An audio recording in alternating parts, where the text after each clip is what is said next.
Hello and welcome to all the men and women of the West. I'm Joe. Today I'll be analyzing Mitra, the Judeo-Christian style deity of the Conan universe.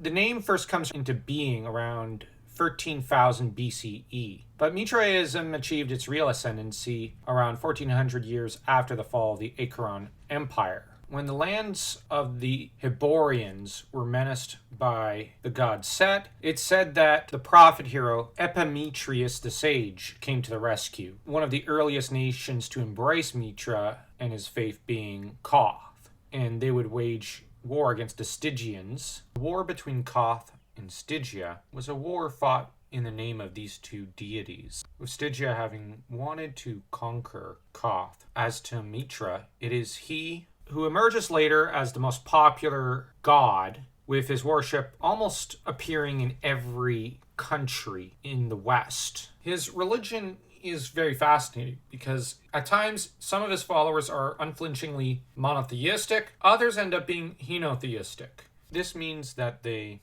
are just sideshows and nothing compared to Mitra.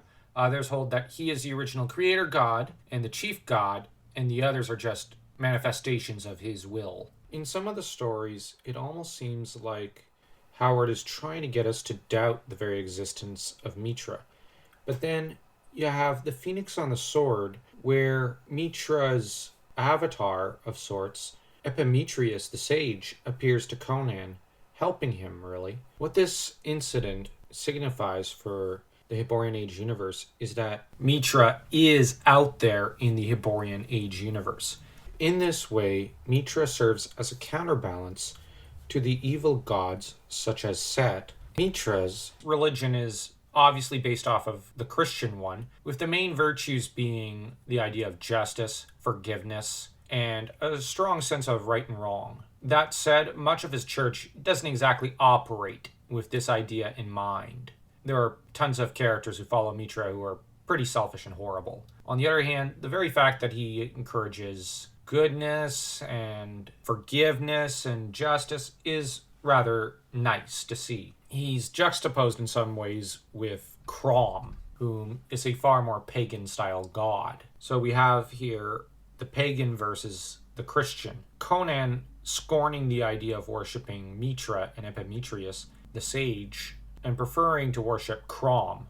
So that you have Conan, who's a pagan, who's kind of serving the will of this Christian-style deity, which brings into question Conan's religiosity. Which side is he really on? And in a way, it reminds me of the Norse kings who were kind of on the fence between the two religions, the Norse paganism and the Christian religion. What a lot of these guys would do is they, in the end, favored their Norse faith of their forefathers, but they did allow the Christian priests to come in and proselytize throughout all their lands with the stated goal to bring writing and reading and whatnot. And a lot of these Christian priests would also educate their children so that the children would then become Christian, with these Norse kings being okay with this because the idea was, well, okay, there's a lot of net benefits from this, but I'm just going to cling to my old ways because I'm too set in my ways. So Conan, I wonder if his son, Conan II, might end up being a Mitran in marked contrast to Conan. Maybe that's the position that they take. Although it's possible that Conan ends up telling his son, no, we're going to worship Crom, we're going to stick to our native deities, while also allowing Zenobia to probably teach her religion. Though I can't help but think, given how smitten she is in the story, she might kind of want their son to know the faith of his father before he knows the faith of Mitra. That said, Mitra does serve a key political purpose, so favoring his religion would net Conan quite the benefit. So there you have it. You have the position of Mitra vis-a-vis the Western world of the Hyborian Age, and his position in the household of Conan. I apologize for being so late with this video. There's been so much that's been going on in the past few weeks, and it's been rather difficult to find the time to do the necessary research and scripting for this video. But if you did enjoy this video, please do bless it with a like, and bless this channel by clicking that subscribe button as though you were Mitra, transmitting your blessings